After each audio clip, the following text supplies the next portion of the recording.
Hello, Vimeo and website people. First, apologies for the bad editing of yesterday's video. I can't say it won't happen again, but I'll try and concentrate better in the future. Yesterday was a bit of a woohoo day. Anyway, let's start with a Blytick chart. Below on the website, I'm happy with this setup. Good. Okay, you can see the recessions and what's happening in the blue and the reddish color, which is the weekly leading index, the WLI, and the term spread probability of recession. And basically what we've got going is, all things being equal, and things never are, things don't look too bad out there. It's remarkable, but things don't look too bad out there. I'll move on quickly. Standard Chartered global trade in 2030 is an interesting chart. It's a bit dreamy, but it's interesting to look at, just to get an idea of the world, the globe, the earth opened up, and how it could be in 2030 if everything does turn up roses. I don't know how it could happen, but it might. Who knows? Stranger things have happened at sea. The next is a Financial Sense article entitled China, the 800-pound gorilla in the energy sector. So we'll forgive them for using that horrible cliche 800-pound gorilla and move on to what he actually says. Last week, Platts, energy expert types, announced that China's crude oil demand reached record levels in December, rising 18% over the year to a record 9.6 million barrels per day on average. Oil demand in December was up 7% from November, and that was a previous record high in November. So another brand new high record. So it appears demand continues to ramp upward in a significant manner. The continued increase in demand has been labelled as astounding by industry analysts, who obviously are shocked that it's so high, and they're the analysts. So it shows that nobody knows. And I'm guessing that December's up because they're switching from coal-powered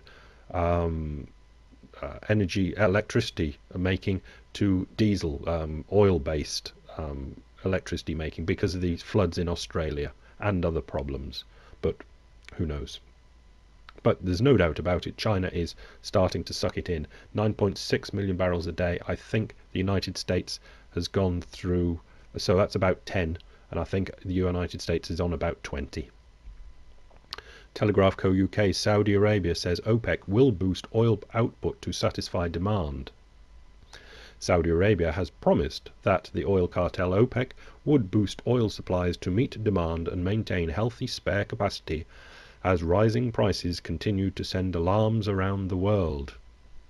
This is a big test for them. If they can, it will show something. I'm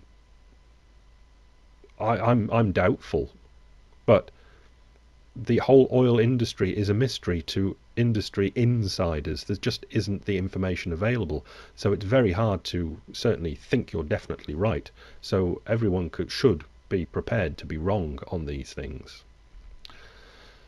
Over in the United States, The Economist writes about a gold-plated burden. Hard-pressed American states face a crushing pensions bill, and it's an Economist article on that subject, which is obviously worth reading because it's of such importance. It's our pensions, your pensions.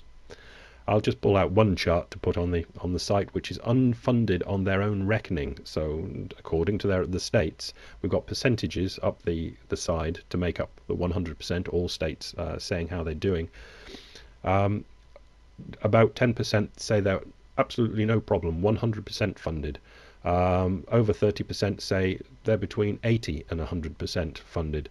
But the majority are, which is nearly 50%, say they're between 60 and 80% funded. And there are a few, just over 10% in fact, that say they're between 40 and 60, only 40 and 60% funded. But that major column is 60 to 80% funded. And that's with projections of this, in the future everything will be rosy, or at least 8.5% interest rate that they will be able to rake in on their investments. And I go, well, you will be lucky. But The Planet Illinois is the next link. It's JP Morgan Chase private wealth management guru Michael Cambeleth's most recent dispatch includes the graphic below, which gives you some idea of where things stand in Illinois. Although the chart was put together before the new corporate and personal income tax rates became law, it makes the point that when it comes to debt, Illinois is in its own orbit. So it's got, I don't need to tell you anymore what's in it because you can see it on the website, can't you? Illinois, New Jersey, Oregon, California, and Texas. Speaking of Texas, as Perry bashed Recovery Act, this is Governor Rick Perry, Texas relied most heavily on Recovery Act funds to fill the budget hole. I found this quite interesting because I know a little bit about Texas, and they do run their mouth off a bit how bloody brilliant they are. So, sorry, Texas, but you damn well do. Governor Rick Perry, who has raised his national profile by repeatedly criticizing the Obama administration's response to the Great Recession, found out earlier this month that his state's deficit for 2012-13 fiscal years is twice what he had thought. Texas, unlike the federal government and many states, has a 2-year budget cycle. After months of criticizing the fiscal policies of the Obama administration and touting the hard work that Texas and states like ours have done to make prudent fiscal decisions, Perry wound up facing a budget fiasco on par with that of California. Perry's previous budget would also have been in significantly worse shape if it were not for the American Recovery and Reinvestment Act, i.e. the stimulus, which the Texas legislature used to balance its budget. Even as Perry scored tons of political points grandstanding against a small portion of the funds, and as it turns out, according to a report from the National Conference of State Legislatures, Texas relied more heavily on stimulus funding to fill its budget hole than any other state. Maybe you'll have to pull your horns in a bit. Financial Times, Alphaville, inflated expectations and spare capacity return concerns. As Nicolas Sarkozy has noticed, worries about global inflation have picked up in the first weeks of 2011. This is global. And according to two notes out on Monday, this is not just down to rising commodity prices. There is a lack of spare capacity, which is surprising, but there it is.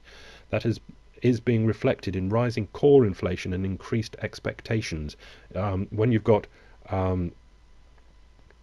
lack of spare capacity, that means the workers that are there in place can actually demand wage increases, and obviously if that happens, inflation can really take off, which means JP Morgan Asset Management's deflation alert indicator is beginning to undermine its purpose, and there's the deflation alert indicator graph from JP Morgan, and it's not in a deflation concern zone at this time now. It is in inflation concern part of the graph. Marginal Revolution, I forgot his name, Tyler Cowen. Tyler Cowen has got an opinion on everything. He's got a brain the size of a planet. I mean, he really is a bright bunny, and you could spend all your spare time just reading his opinions on things on the site. But he was asked, well, France, it should, by all accounts, be a basket case. Tyler, why is France not a basket case? And he gives a list of people. Follow the link and read the rest of it. But the number one is the French elite work very hard and are educated very well. That's just number one. And there's a list of other things of basically why France is not a complete basket case.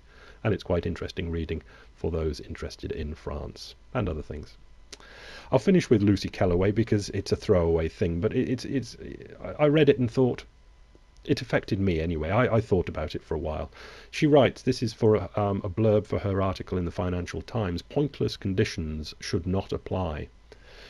Internet consumers should not have to read 6 pages of boring nonsense every time they buy anything, fumes the FT columnist after a bad experience with a train ticket purchase. If there are any terms and conditions that actually matter, they should be written in plain language on the first page. Everything else should be shelved.